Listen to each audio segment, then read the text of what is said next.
En general, la iglesia hispana está dando respuestas a preguntas que nuestra generación no se está haciendo.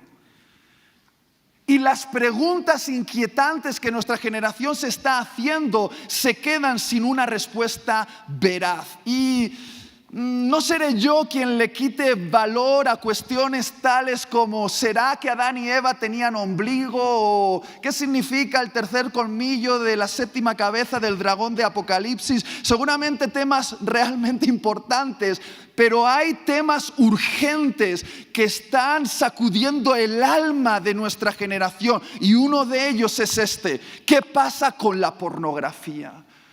¿Realmente es tan peligrosa? ¿Realmente es un asunto tan importante? Por eso estoy feliz de estar en una conferencia como esta, porque aborda una pregunta que tristemente no se está abordando en los púlpitos de nuestras iglesias. Y me gustaría desafiarte, sobre todo traigo un mensaje como pastor de jóvenes para todos aquellos pastores y líderes de comunidades. Os quiero desafiar a sacar de la oscuridad del tabú este asunto y sacarlo a la luz de la verdad, porque no hablar de ello no va a hacer que este problema desaparezca. Amados pastores, en los próximos 35 minutos me gustaría lograr 3 objetivos con la ayuda del Espíritu Santo. El primero es exponerte lo que la pornografía me hizo a mí y lo que la pornografía está haciendo a los jóvenes de tu comunidad. El segundo objetivo es convencerte de que en tu comunidad hay más personas adictas a la pornografía de lo que llegas a imaginar, y el mayor grupo de consumo se encuentra entre los jóvenes. Y el tercer objetivo que me gustaría lograr es proponerte algo revolucionario que podría cambiar el futuro de nuestra generación. Y es esto: que conviertas tu iglesia local en una comunidad de liberación. Y esta exposición no la voy a hacer como aquel que se sube a una plataforma de superioridad moral y habla de este tema en la distancia. Quiero hablarte de esto como un exadicto a la pornografía, porque en mi adolescencia, durante años, asistiendo a la iglesia, oculté este secreto que me estaba matando por dentro. Fui adicto a la pornografía y casi pierdo mi destino a causa de este asunto. Y quiero hablarlo desde esa sensibilidad. Ahora bien, queridos hermanos, tienes que ser consciente de que cuando declaramos la guerra a la pornografía, nos estamos enfrentando a una de las 5 industrias más poderosas del planeta, a la altura de la industria farmacéutica, armamentística y el narcotráfico, que se conecta con las redes de prostitución, tráfico humano y abusos de menores. La pornografía genera al año más dinero de lo que generan Facebook, Netflix y la Liga Española juntos. Y te digo algo, eso es mucho dinero. Y toda industria existe por una única razón: porque existen consumidores. Y algunos de esos consumidores son los jóvenes de tu iglesia local. Los sociólogos se han atrevido a definir esta generación, la generación que nació a partir del año 1990, como la primera generación pornonativa. ¿Qué significa el concepto pornonativo? Significa una generación que descubrió el porno antes de descubrir su propia sexualidad. Y hablemos claro, cuando mi papá era adolescente en España, si quería consumir pornografía en medio de la dictadura, debía traer material ilegal desde Francia para poder ver una imagen pornográfica. Ahora, cuando yo era adolescente, en esa época rudimentaria de internet, ¿cuántos se acuerdan del módem ruidoso? ¿Te acuerdas de eso? Si queríamos consumir pornografía, teníamos que hacerlo a través de videos o revistas, y teníamos que tener el valor de traer esos videos y revistas a nuestra casa y esconderlos en nuestra habitación, sabiendo que toda mamá tiene un radar de localización de pecado.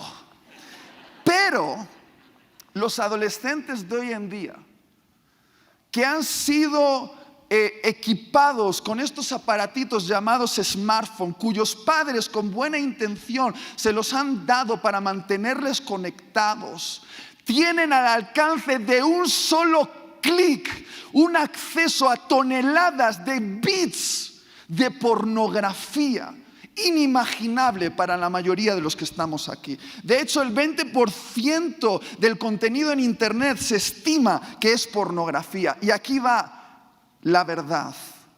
Antes tú tenías que buscar la pornografía. Ahora es la pornografía la que te busca a ti. Cuando yo era adolescente tenía que buscar pornografía, pero a los adolescentes de hoy en día es la pornografía quien les busca a ellos. Actualmente la primera exposición a la pornografía se está produciendo de media a los 11 años. Ahora, ¿qué puede significar eso para el futuro de nuestra generación? Yo recuerdo con 11, 12 años, mis papás solían reservar el sábado sabadete para hacerse caricias. Mi papá se subía a la palmera y agarraba los frutos, como bien nos ha enseñado Josh McDowell. El sábado a la mañana dedicaban para eso, yo no lo sabía.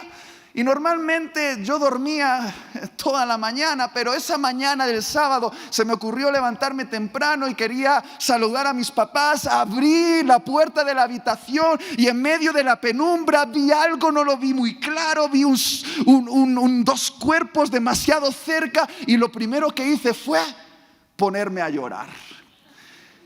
Y cuando mi mamá se dio cuenta de que los había atrapado, le dio un codazo a mi papá y le dijo: tienes que hablar con tu hijo.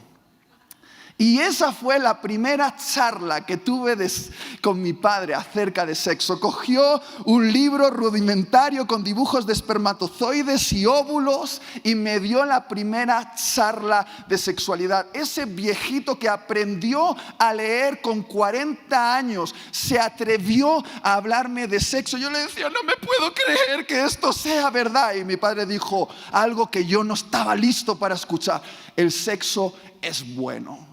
Pero yo doy gracias a mi papá por esa conversación. Ahora bien, cuando un adolescente de 11 años es expuesto a una imagen pornográfica, literalmente la pornografía está violando su mente. Esa imagen está entrando en un cerebro que no está listo para procesarla y lo hace además sin obtener ninguna explicación, sin ningún padre que le pueda explicar de qué se trata todo esto.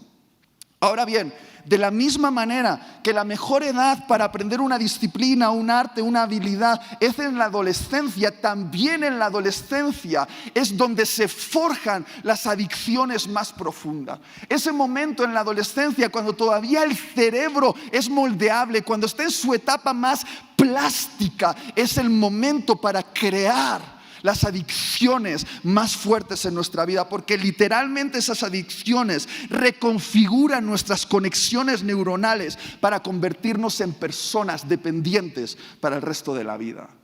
Y ahí va la noticia: el mayor grupo de consumo de pornografía en la sociedad y en nuestra iglesia se encuentra entre los 12 a los 17 años.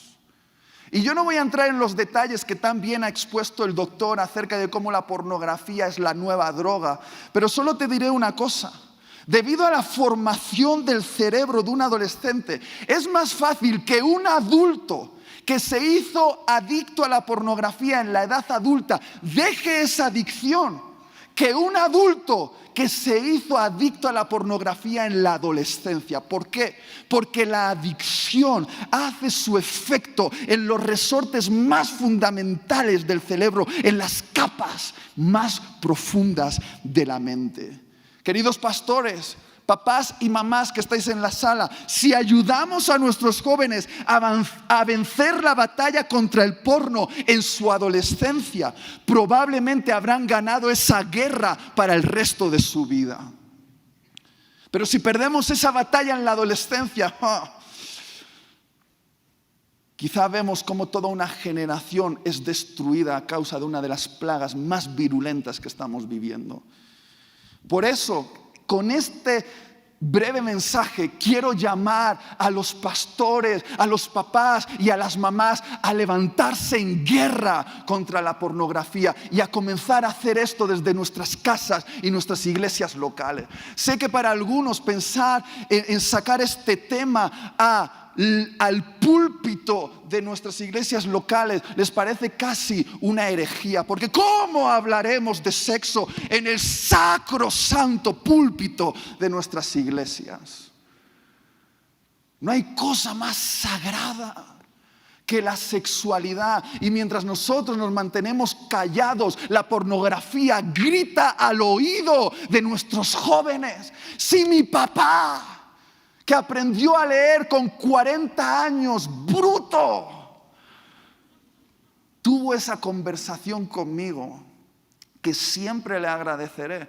Creo que ningún papá, ninguna mamá, ningún pastor tiene excusa para evadir este tema. Debemos traerlos de la oscuridad del tabú a la luz de nuestros púlpitos, porque sí se puede hablar y se debe hablar, porque Jesús hablaría de eso.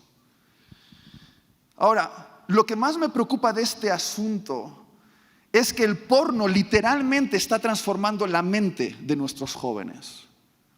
Literalmente, al igual que unos excursionistas trazan una ruta por un bosque cada vez que pasan por ahí y abren camino, el consumo de pornografía dibuja una configuración neuronal en nuestro cerebro.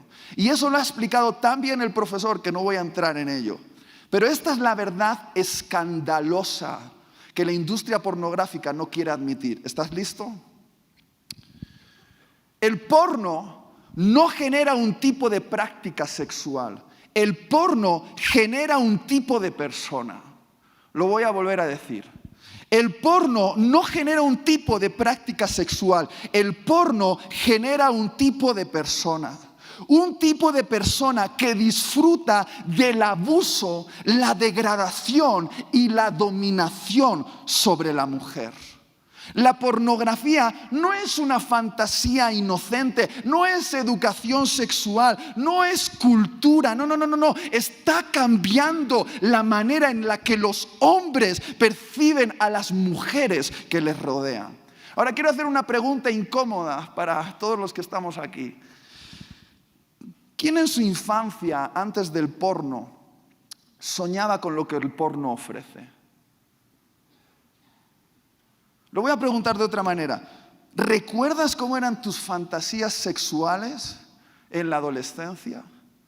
Con 13, 14 años, antes de la era del porno.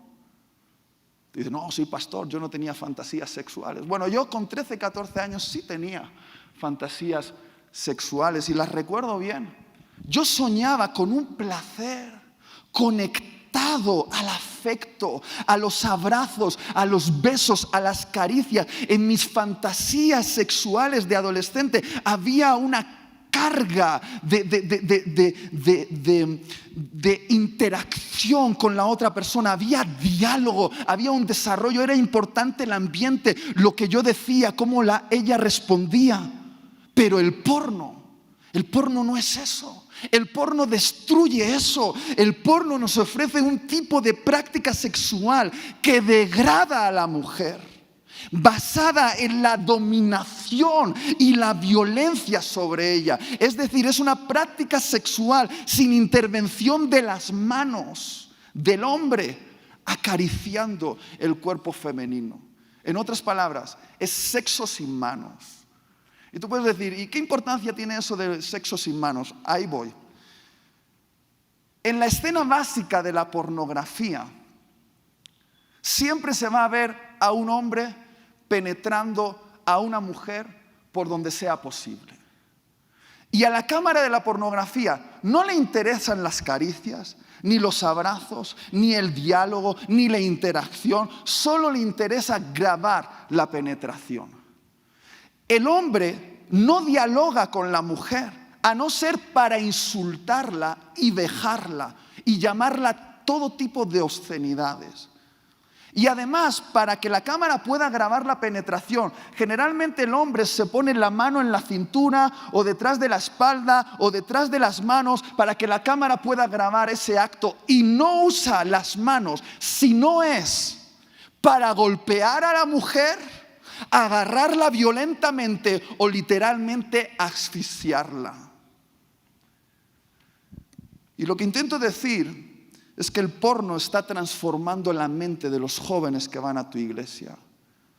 Quizá te preguntes por qué están tan apáticos, por qué hay tanta ansiedad, por qué hay tanta depresión.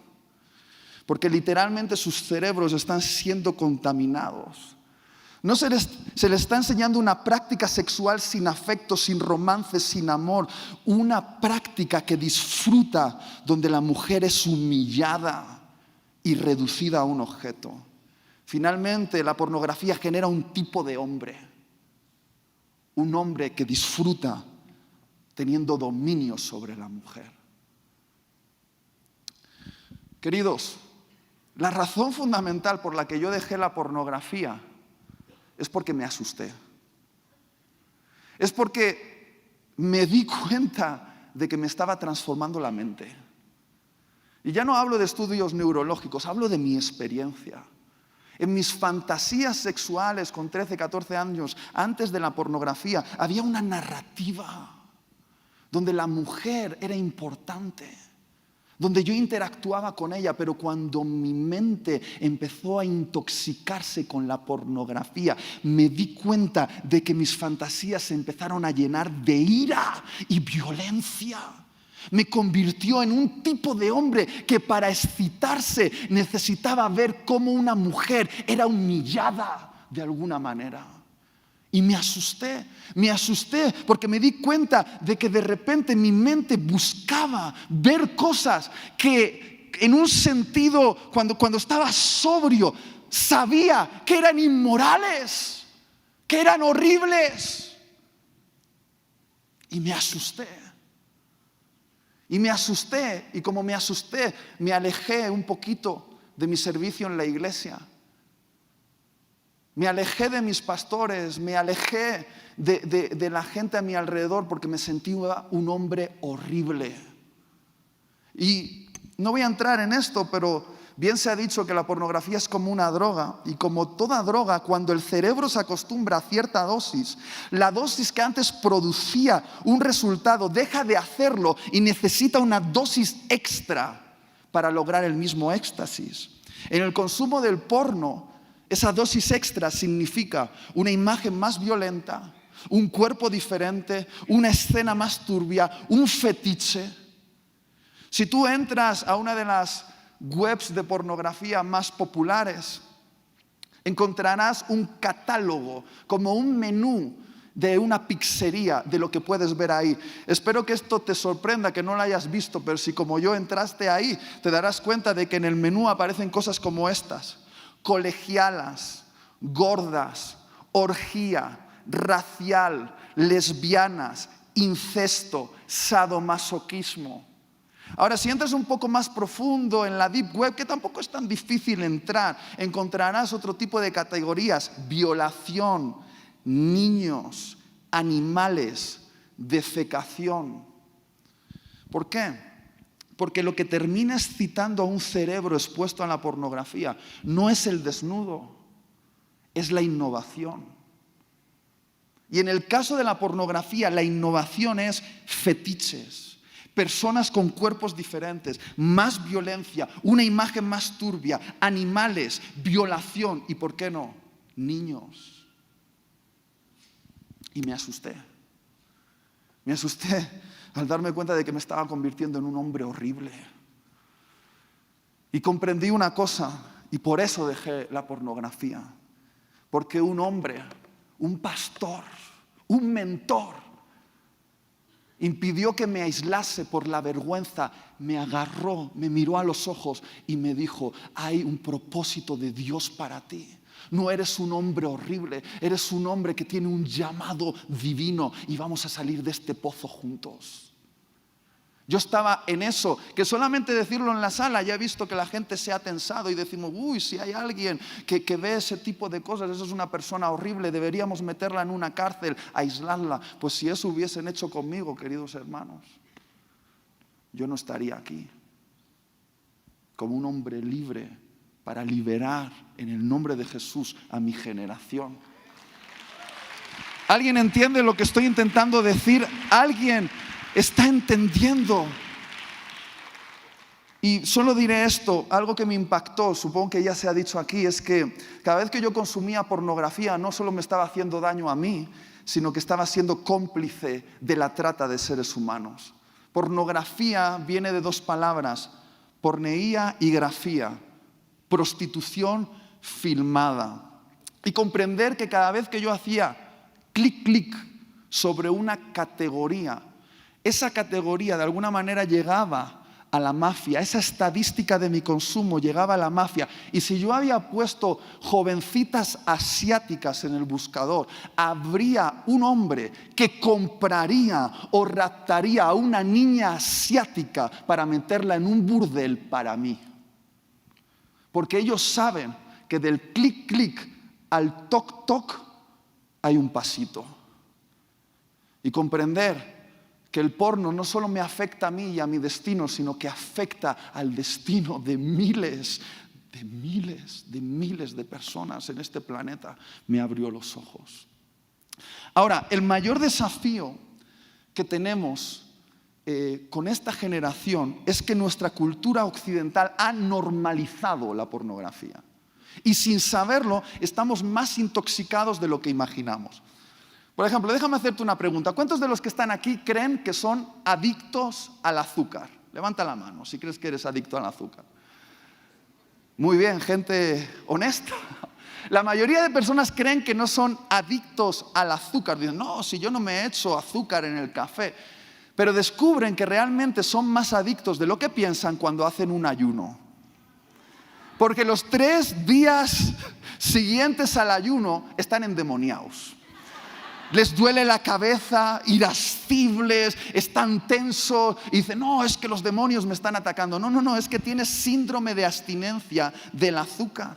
Porque todos los alimentos que consumimos llevan azúcar, es un aditivo, es un conservante y por nuestras venas corre más azúcar de lo que creemos y somos adictos y hemos normalizado niveles de azúcar sin precedentes en nuestra generación como nunca antes. Y de la misma manera que hay más azúcar en nuestras venas de lo que creemos, hay más porno en nuestra mente de lo que imaginamos.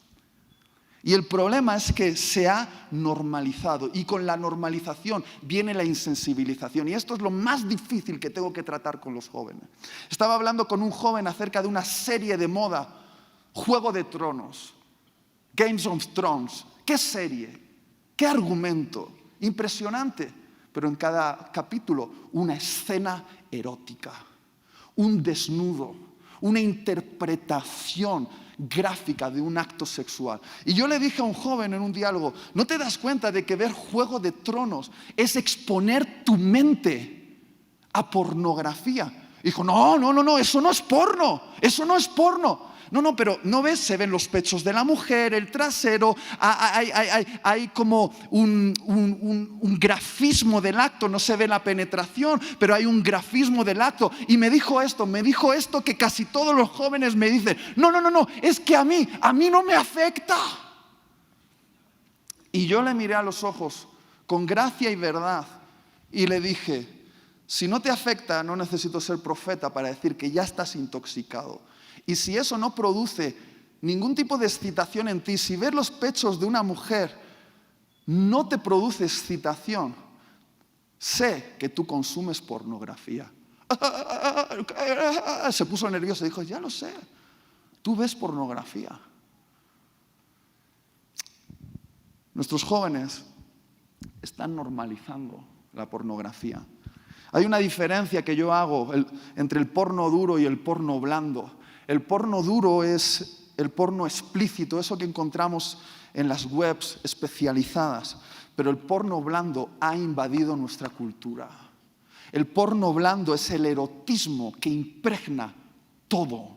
Todas las mejores series de Netflix impregnadas de porno blando. Los videoclips de los cantantes de moda impregnados de porno blando. Los anuncios de la televisión de ropa íntima, de bikinis o de cualquier otra cosa impregnado de porno blando. Es tan difícil, pastores, entender esto. Los jóvenes de tu iglesia están expuestos constantemente a una cultura pornificada, llena de pornografía, y no les estamos enseñando a decir no. Y cuando eso ocurre, llegamos a casos como esto. Estaba tratando a un joven de vuestras iglesias, uno de tantos que me escribe emails, y vino a mi oficina y estábamos hablando y llorando, estaba roto. Me dijo: Itiel, voy a abandonar la iglesia. Digo: ¿por qué vas a hacer eso? Dijo: porque soy homosexual. Digo: ¿Cómo que eres homosexual? ¿Por qué piensas esto? No, porque estoy empezando a ir a prostíbulos con hombres. Y dije: a ver. Pero si yo sé que tú anhelas casarte con una mujer, si ya lo hemos hablado antes. Sí, pero te tengo que contar. Y entonces me contó que hacía 10 años que era consumidor de pornografía, que comenzó con imágenes sencillas, porno blando, lo que llamamos erotismo. Pero como toda droga, empezó a necesitar más y más y más, cada vez más explícito, más violento, más burdo. Y un día, sin querer, se bajó imágenes pornográficas gays. Y dijo: ya que estoy, sigo. Y se masturbó viendo pornografía homosexual. Y a partir de ese momento se enganchó. Y él me decía que su último paso había sido ir a prostíbulos con hombres, mantener relaciones sexuales, pero al terminar odiaba tanto a esos hombres y se odiaba tanto a sí mismo que estaba pensando quitarse la vida. Y ese joven era de lo mejor que teníamos en la iglesia. Una voz, un adorador. Pero en vez de echarlo de la iglesia, en vez de aislarlo, nos comprometimos con su sanidad. Y nos metimos de lleno para liberarlo de las cadenas de la pornografía. Y hoy está dirigiendo grupos pastorales, tiene un matrimonio, tiene hijos y está avanzando en los propósitos de Dios. No sé si estás entendiendo lo que quiero decir. Luchar por la liberación de nuestros jóvenes de las garras de la pornografía hoy es salvar los matrimonios de mañana. Y ya voy a terminar con esto, me quedan 6 minutos. Si la pornografía hace eso en nuestro cerebro, si nos convierte en eso, necesitamos un poder capaz de penetrar en lo profundo de nuestra mente y renovar nuestros pensamientos. Y yo solo conozco en este mundo un poder así. Y no está en manos de los médicos, no está en manos de los psicólogos, no está en manos de los políticos, está en manos de la iglesia. Es el poder del evangelio. El evangelio no nos ofrece una mejora de nuestra mente. El evangelio nos ofrece una mente nueva. Quizá por eso Jesús fue crucificado en un lugar llamado la Calavera. Porque quizá la redención, el poder redentor comienza en nuestra mente. Porque la cruz ha de penetrar en los resortes fundamentales de nuestro cerebro y reconfigurar todas nuestras conexiones neuronales. Puede hacerlo, lo ha hecho, lo he visto en mí y en otros. Pero creo que este poder no está actuando porque los pastores os avergonzáis de sacar este tema a la luz en vuestras comunidades. Los papás y las mamás evitan hablarlo. Y mientras mantenemos silencio respecto a este asunto, toda una generación está siendo encadenada.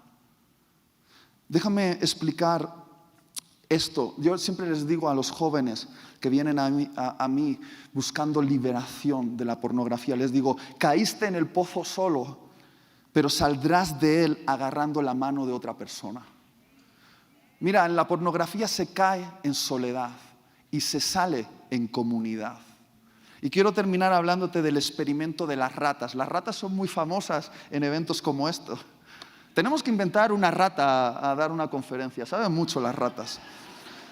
Las ratas, en el experimento de Bruce Alexander en Vancouver, se metieron en jaulas aisladas, una rata por cada jaula aislada. Y en esa jaula había dos bebederos de agua, uno con agua pura y otro con agua contaminada con heroína. Y en esas jaulas, donde las ratas estaban aisladas, casi en el 90% de los casos, las ratas al consumir el agua contaminada seguían haciéndolo diariamente hasta que se volvían adictas y morían de una sobredosis. Y normalmente, después de ver este experimento, se tiende a decir, si hay droga y alguien la prueba, entonces será adicto. Pero Bruce Alexander cambió la atmósfera de su experimento y en vez de meter a las ratas en jaulas aisladas, las metió en lo que él llamó el Parque de las Ratas. Y el Parque de las Ratas era un sitio espectacular para las ratas. Tenía toboganes, tenía hierba, flores, tenía otras ratas con las que podrían interactuar. Vamos, el paraíso de las ratas, hermanos. Y se dio cuenta de que poniendo los bebederos ahí, un bebedero con agua natural y un bebedero con agua contaminada, el porcentaje de consumo bajaba casi al 10% y la mayoría de ratas no se hacían adictas al agua contaminada. Y aquí va. El doctor Alexander sugirió respecto a este experimento que quizá el poder de la adicción que poseía a las ratas no solo estaba en el químico diluido en el agua, sino en la atmósfera de la jaula. El doctor Alexander concluyó diciendo, lo opuesto a la adicción no es la abstinencia del químico, sino conexiones trascendentes. Y pregunto, ¿qué tal si lo que nos impulsa a consumir pornografía es una atmósfera que nos rodea? ¿Qué tal si los adictos buscan en el porno una vía de escape a la jaula en su alma? Una jaula que ha sido forjada por esta sociedad consumista, depredadora, ególatra. ¿Qué tal si el consumo de porno es una manera de escapar de esa jaula?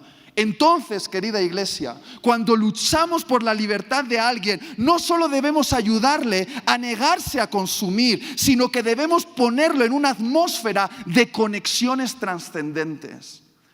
¿Cuántos saben que el ser humano tiene necesidad inherente de apego, de conexiones vitales con otros seres humanos? Dios dijo, no es bueno que el hombre esté solo. Y si no nos podemos conectar con una comunidad llena de vida, si nos quedamos en una jaula, si nos aislamos, nos conectaremos a cualquier otra cosa. Alcohol, drogas, una máquina de juego, pornografía. Y si hacemos lo que se suele hacer en estos casos en nuestras comunidades, si tomamos al adicto y lo castigamos, aislándolo de los demás, terminará consumiéndose hasta la muerte. Pero si tomamos al adicto y lo incluimos en una comunidad llena de conexiones trascendentes, llena de vida, llena de propósito, será empoderado para vencer la adicción. Hablamos de ser libres del porno como una recuperación individual y ciertamente es una decisión personal. Pero propongo que comencemos a hablar de una recuperación comunitaria. Si este sistema social se ha convertido en una jaula para nuestros jóvenes, hagamos de nuestras iglesias un parque de ratas. Hagamos de ese lugar un lugar donde tengan conexiones trascendentes, llenas de vida y se sientan incluidos y amados. Porque quizá no consumen porno porque son unos depravados. Quizás están intentando escapar de una jaula y tú tienes la llave, pastor. Tú tienes la llave, papá. Tú tienes la llave, mamá. La iglesia es la respuesta. Es la comunidad de liberación diseñada por Dios. Proveemos de las dos conexiones más vitales, con una comunidad y con el Padre de la comunidad. Porque para vencer la adicción a un placer debemos descubrir un placer superior. Y ese placer superior se llama la presencia de Dios operando en la iglesia.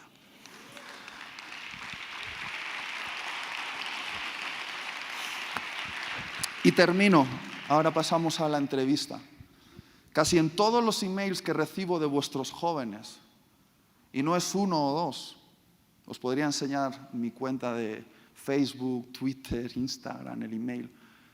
Cuando yo les digo, no te puedo ayudar en la distancia, habla de este asunto en tu iglesia local con tus pastores. Tristemente, la frase siempre es la misma. No puedo hablar de eso, porque si hablo, me van a castigar y todo el mundo se va a enterar de lo horrible que soy. Y quizá, queridos hermanos, debemos empezar a crear una atmósfera diferente en nuestras comunidades, una atmósfera donde puedan ser vulnerables nuestros jóvenes. Jóvenes como yo, jóvenes que estaban enganchados, como yo lo estuve. La ley no ha liberado a nadie hasta ahora, ni el miedo al castigo, ni la vergüenza, pero la gracia y la verdad sí lo ha hecho. Dios os bendiga. Muy bien, gracias. Si quieres tomar asiento un momento. Quiero hablar de algo que tú compartes sobre 7 compromisos para la liberación. Pero ¿cómo generamos un ambiente para que... Porque hay muchos líderes que de pronto dicen, no hay que hablar de ese tema. Si solo hablamos de Jesús, ya todo se acabó, ¿no? Digo, Josh habló de eso ayer, sobre lo que necesitamos es el cuerpo de Cristo. Pero ¿cómo podemos ayudarle a los pastores y líderes que están aquí de cómo generar un ambiente para que el joven se sienta a gusto y pueda abrirse? Bueno, yo creo que lo primero que debemos entender que esos jóvenes, que pueden ser además sus hijos, están expuestos a esta sociedad pornificada y que hay más jóvenes adictos en su comunidad de lo que piensan. Yo creo que los pastores a veces no hablan de este tema porque piensan que eso no ocurre dentro de la comunidad. Entonces, creo que lo primero es darse cuenta de que dentro de la comunidad el nivel de consumo de pornografía está a la misma altura que la sociedad. Por lo menos es lo que yo me encuentro cuando acompaño a vuestros jóvenes, ¿vale? Entonces, primero es darse cuenta de eso. Y lo segundo es que creo que necesitamos crear una atmósfera, como estaba diciendo, una atmósfera de gracia y de verdad. Estas dos cosas operando juntos. Gracia para poder escuchar sin escandalizarse, sin condenar, sin castigar, pero la verdad que opera para decir esto está bien y esto está mal y tenemos que caminar con disciplina. Muy bien. Mira, tú hablas, te voy a mencionar los 7 puntos de los cuales tú hablas y quiero que tú nos expliques un poquito. El primero dice 7 compromisos para la liberación es asegúrate de tener una revelación personal del horror de la pornografía y sus consecuencias en tu vida. Muy bien, para entender estos 7 compromisos son los que yo le pido asumir al joven que acompaño en su liberación, ya sea uno a uno o en un grupo. Y normalmente estos grupos siempre son con gente del mismo sexo, grupos de hombres o grupos de mujeres, ¿vale? Entonces, el primer compromiso que yo como acompañante le pido es que tengan una revelación del horror de la pornografía y de lo que produce, porque hasta que no comprendemos lo que genera la pornografía, quizá pensamos que no es tan mala. Y por eso me encanta este tipo de conferencias, porque exponen los peligros de la pornografía y de lo que está haciendo. Y creo que una revelación de esto es esencial para desear salir. Tristemente, como no hay instrucción sobre estos asuntos, los jóvenes que desean salir es cuando ya se han pegado el piñazo, cuando están en el suelo, cuando han tocado fondo y prácticamente están destruidos. Pero me gustaría proponer que antes de llegar a ese punto podríamos traer esta instrucción a las comunidades para que comprendan el horror de la pornografía. Como que ese es uno de los puntos que a veces no nos damos cuenta todo el daño que hace, ¿no? El punto número 2 del cual tú hablas es expon tu corazón con vulnerabilidad. Sí. Explícame eso. En todo caso, de adicciones, esa adicción es el síntoma de un problema que está ocurriendo en lo oculto, en el alma. Entonces, yo siempre le digo al joven que necesitamos navegar por las aguas profundas de su alma y debemos hacerlo a veces en largas conversaciones, porque el consumo de pornografía se conecta con ciertas vergüenzas, miedos, heridas del alma, y descubrir de dónde viene eso nos ayuda a ser libres de la pornografía. Por ejemplo, en mi caso, el consumo de la pornografía venía de una necesidad de sentirme aprobado y un miedo al rechazo. Y de hecho, yo siempre le digo a la gente que batallo con mi deseo de ser aprobado y con mi miedo al rechazo.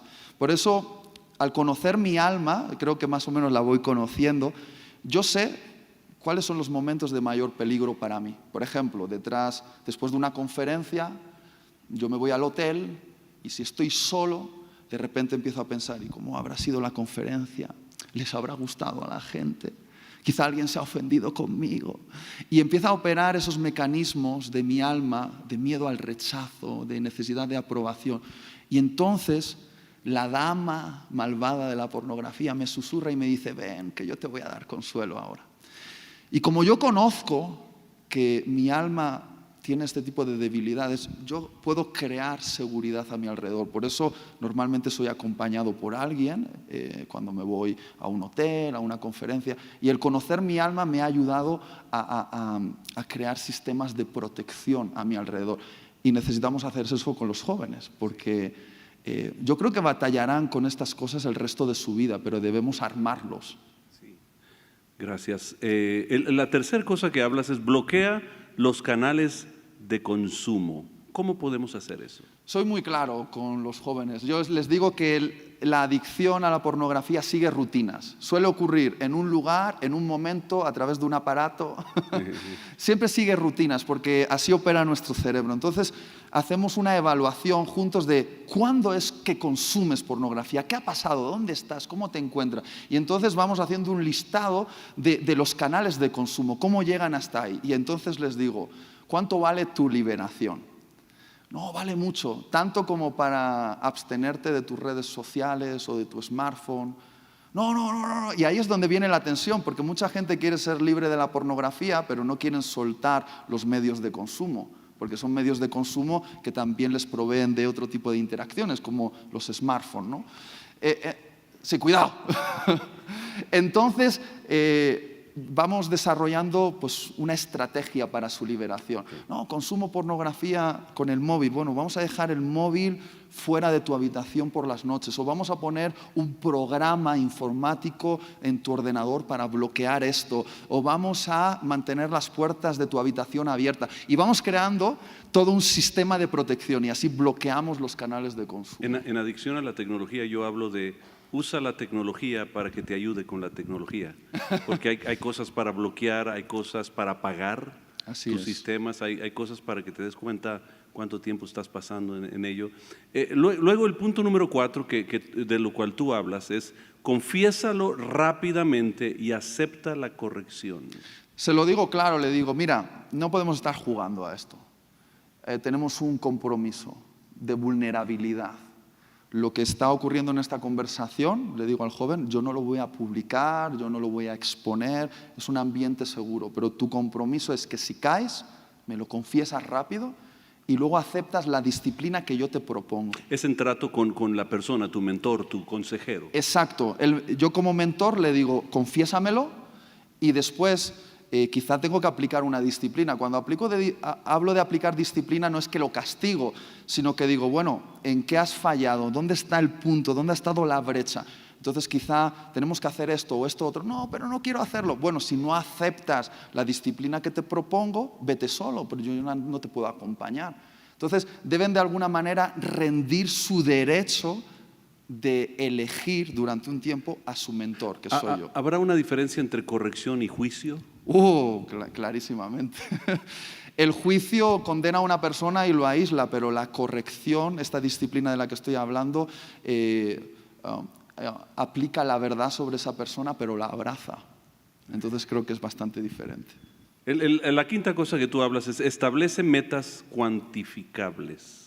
Sí, claro, es que con la pornografía y la liberación de esta adicción, la gente siempre lo ve como un abismo tan grande que es imposible de superar. Entonces, lo que he descubierto es que aplicando metas cuantificables, en días, por ejemplo, es más fácil ir avanzando en el proceso. Yo les propongo 90 días de consumo cero, porque hay algunos que dicen, no, pues voy soltando la pornografía poco a poco. No, consumo cero. Cero. Como dicen los españoles, Cero. bueno, de eso hablaremos después, de cómo se pronuncia la C, la Z y la S, eso es otro tema. Consumo cero, 90 días, y semana tras semana vamos celebrando su victoria. Entonces esa celebración con ellos a veces es vamos a comer juntos o le mando un mensaje especial, lo honro, lo afirmo con palabras. Ahora, si en esas metas cae, lo que intento hacerle ver es que no ha destruido todo el proceso, que puede levantarse en el punto donde se ha caído. Y yo le extiendo la mano para volverse a levantar y seguir en el proceso. Sí. Fíjate que cuando yo platicando con mi padre, que ya nos adelantó y está con el Señor celebrando ya, pero él me decía en una ocasión que yo le dije, papá, es que caí y necesito ir a un lugar a levantarme. Y él me decía siempre muy amoroso, como siempre era mi padre, Fermín, allá en mi pueblo, de donde yo soy, si uno cae en Aribechi, no se arrastra hasta Zaguaripa para levantarse, ahí mismo te levantas y sigues adelante, ¿no? Así es. No sé por qué me acordé de eso, pero bueno. Pero es una buena ilustración. Número 6, tú hablas de usa tu potencial para el bien. Explícame eso. Bueno, esto es muy interesante. Pablo lo dijo en Efesios capítulo 4, dijo, el que robaba, ya no robe más, sino que con esas manos que antes robaba con ellas, las use para construir, generar riqueza y compartirla con los demás. Y yo siempre pensé en ese texto y pensé que quizá la liberación no es solo dejar de hacer el mal, sino dedicarnos a hacer el bien. Porque en la pornografía tú dedicas muchas horas y mucho potencial al consumo. Y cuando de repente dejas de consumir, te queda un vacío. Y ese vacío no se puede mantener sin actividad. Hay que sustituirlo por cosas saludables. Un tiempo de ocio, ¿no?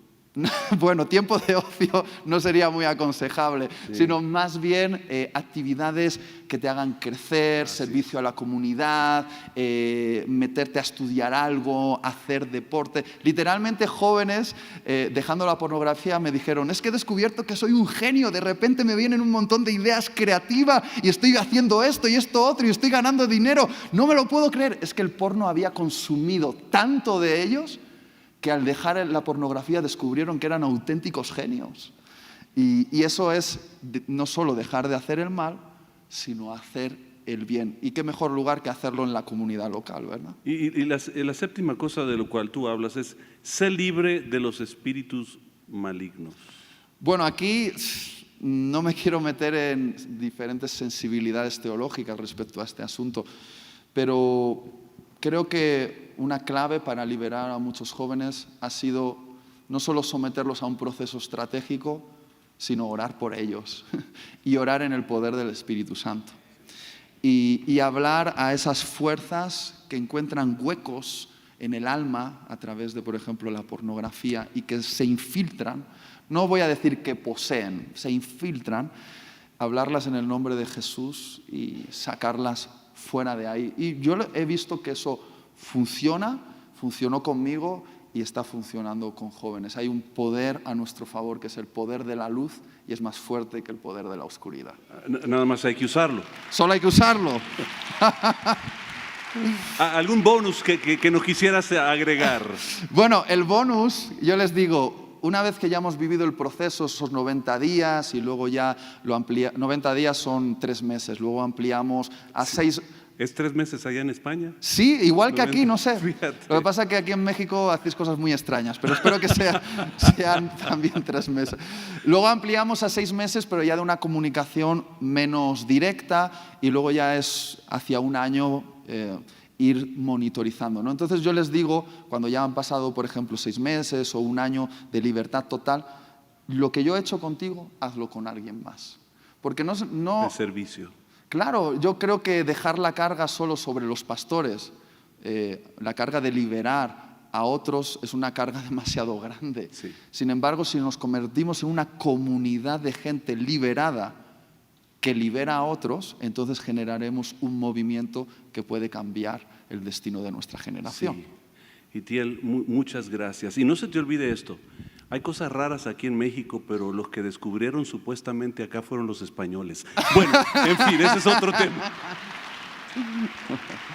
Muchas gracias.